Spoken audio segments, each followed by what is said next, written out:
पुण्यामध्ये काल वैष्णवी हगवणे प्रकरणाची पुनरावृत्ती झालेली आपल्याला बघायला मिळते. स्नेहा जेनगे उच्च शिक्षित तरुणी, मूळची सोलापूरची.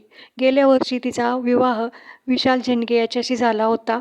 परंतु विवाह झाल्यापासून सासू-सासरे आणि पती, दीर आणि नणंद यांनी तिला शारीरिक आणि मानसिक त्रास देण्यास सुरुवात केली. त्यांनी तिच्याकडे 20 लाख रुपयेची मागणी केली होती, जी तिच्या नवऱ्याच्या कंपनीसाठी पाहिजे म्हणून तिला 20 लाख रुपये माहेरून आण असे तिला सांगून सारखे सतत छळत होते. शारीरिक आणि मानसिक त्रास देत होते.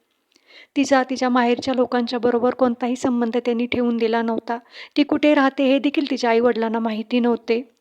काल रक्षाबंधनचा एवढा पवित्र सण होता. तिलाही वाटत होते की माझ्या भावाला मी राखी बांधावे. म्हणून तिने आपल्या पतीला विचारले की माझा भाऊ येऊ दे का आणि मी त्याला राखी बांधू का? परंतु तिच्या पतीने तिला धमकी दिली की जर तुझा भाऊ इथे आला राखी बांधण्यासाठी तर मी त्याला जीवे मारीन.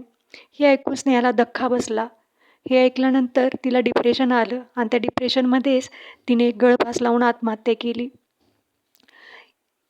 याच्यावरून स्त्रियांच्या अस्तित्वाचा प्रश्न पुन्हा एकदा ऐरणीवरती आला आहे. तिचे वडील सांगतायत की तिला वारंवार जीवे मारण्याची धमकी दिली जात होती. मग स्नेहाने खरोखरच आत्महत्या केली की तिच्या सासरच्या मंडळीकडून तिचा खून केला गेला आहे याचा तपास पोलीस करत आहेत. परंतु पुन्हा एकदा वैष्णवी हगवणे सारखी केस पुण्यामध्ये निर्माण झाली आहे.